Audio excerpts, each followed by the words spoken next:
जय श्री राम। आज के जो कार्यक्रम है हमारा मतदाता जागृति अभियान। मतदाता जागृति अभियान के जो मुख्य आयोजक बौद्धिया ग्रुप के चेयरमैन श्री अवधेश वर्मा जी और मेरे साथ उपस्थित महामना वालिया मिशन के महासचिव डॉक्टर वेद प्रकाश जी, प्रोफेसर विक्रम प्रसाद पांडे जी, श्री महानगर संचालक राष्ट्रीय स्वयंसेवक अयोध्या,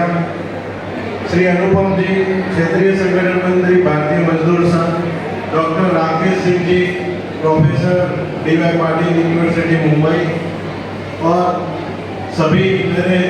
फार्मेसी के साथ जुड़े हुए प्रोफेसर, टीचर्स और सारे स्टूडेंट्स। मुझे लगता है कि आप लोग आवाज करेंगे तो एक कार्यक्रम, मुझे लगता है कि आप लोग घर पे जाने के लिए बहुत उत्साहित हैं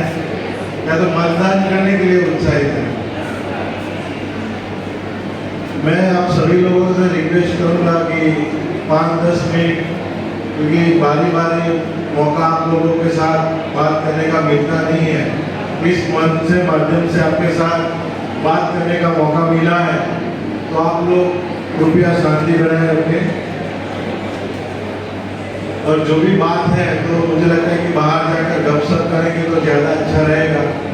क्योंकि हॉल में बहुत सारे विद्वान लोग बैठे हैं, हमारे फार्मेसी के प्रोफेसर बैठे हैं, दिल्ली और मुंबई के आए हुए गेस्ट बैठे हैं, और आपके अयोध्या की इमेज बैठी है। अगर आप आवाज करेंगे तो अयोध्या की इमेज क्या जाएगी? अगर मैं दिल्ली से आया हूँ, सब लोग अलग अलग जगह से आए हैं, तो आपकी जो डिसिप्लिन है वो कहाँ जाएगी? रुपया से प्रमाणित सारी दवाइयाँ उन्होंने खरीदी, और उनके जो पेशेंट है, उनके जो डॉक्टर्स हैं, उन्होंने सारी दवाई का उपयोग किया, और कुछ भी एडवर्स ड्रग रिएक्शन आया है और सारी दवाई का प्रमाणित, मतलब जो कि आपने फार्मेसी काउंसिल ऑफ इंडिया ने जॉब पोर्टल बनाया आपके लिए, वो भी हमारे आदरणीय हेल्थ मिनिस्टर श्री भारती पवार जी ने लास्ट 1.5 साल पहले जॉब पोर्टल का भी लॉन्चिंग किया। आप भले यूपी में पढ़ाई कर रहे हो, पर गुजरात भारत सरकार देती है, तो आपको एंटरप्रेन्योर बनने के लिए भी भारत सरकार इतनी अच्छी पॉलिसी बनाई है जो कभी कोई भी सरकार ने बनाई नहीं थी। तो आप सोच सकते हो कि भारत सरकार फार्मासिस्ट और फार्मा प्रोफेशन के लिए कितना अच्छा सोच रही है। जो हम चाइना से इंपोर्ट करते थे, जो मॉलिक्यूल, आपको पता है कि रॉ मटेरियल से ही दवाई बनती है, रॉ मटेरियल के बिना दवाई तो बनेगी नहीं। तो जो चाइना से हम इंपोर्ट करते हैं, हम आज फार्मेसी की, क्योंकि सब लोग फार्मेसी के बच्चे और सब स्टूडेंट्स और सब first year, second year, third year, कोई एमकॉम में है तो कोई बीकॉम में है, क्योंकि पिछले 10 सालों में आप लोगों ने देखा होगा कि फार्मेसी के इंस्टीट्यूशन, हम सबको पहले 10-15 साल पहले की बात करें तो सबको साउथ में पढ़ने के लिए जाना पड़ता था, चाहे कर्नाटका हो, चाहे आंध्र हो, तेलंगाना हो, चेन्नई हो, हम सबको वहाँ पे पढ़ाई करने के लिए जाना पड़ता था, और फार्मेसी के स्टूडेंट को तो खास वहाँ पे ही एडमिशन लेके पढ़ाई करनी पड़ती थी। बल्कि शुरुआत फार्मेसी की BHU से हुई है, फिर भी हमको पढ़ाई करने के लिए साउथ में जाना पड़ता था। तो इस देश में पिछले 10-15 सालों में आपने देखा होगा, पिछले 10 सालों में 2014 के बाद पूरे देश भर में फार्मेसी के इंस्टीट्यूशन हर एक गाँव तक खुल गए, हर एक स्मॉल सिटी तक खुल गए, क्योंकि आपको पता है कि एजुकेशन सस्ता होना चाहिए। और पहले जो फार्मेसी एजुकेशन की फीस थी वो आज के दिन में बहुत ही कम हो गई है। मतलब आप सोच सकते हो कि जो अभी आप लोग एक ही हॉल में इतने सारे लोग बैठे हो,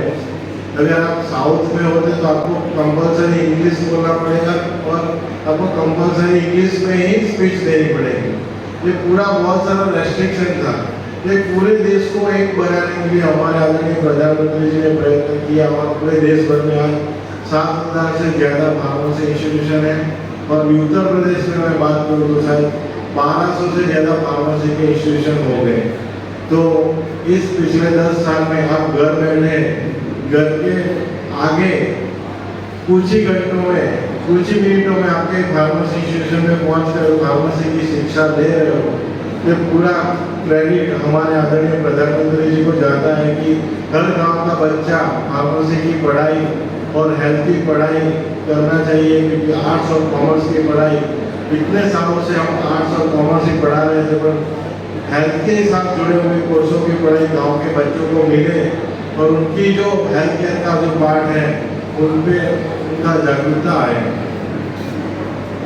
दूसरी बात है कि फार्मेसी काउंसिल ऑफ इंडिया में बहुत सारे लोग काम करते हैं, बदलाव लाते हैं। अभी पिछले 2-5 सालों में आपने देखा होगा कि फार्मेसी के इंस्टीट्यूशन बढ़ने के साथ क्वालिटी एजुकेशन कैसे मिले। हमारे इंडिया के फार्मासिस्ट, कोरोना में आप सब लोगों ने देखा होगा कि वैक्सीन का उत्पादन हमने किया, higher antibiotic, paracetamol, azithromycin, chloroquine, सारी दवाई हमने एक्सपोर्ट की। जब अमेरिका में महामारी आई, पूरे विश्व में महामारी आई, अमेरिका का जो स्टैंडर्ड था कि यूएस एफडीए के अलावा वो दवाई खरीदते ही नहीं थे। बाहर की कंट्री के सभी के स्टैंडर्ड अलग है, कोई यूरोपियन स्टैंडर्ड से अप्रूव है, कोई यूके स्टैंडर्ड से अप्रूव है, कोई यूएस एफडीए से अप्रूव है। वही दवाई वो इंपोर्ट करते थे और अपने सिटीजन को देते थे।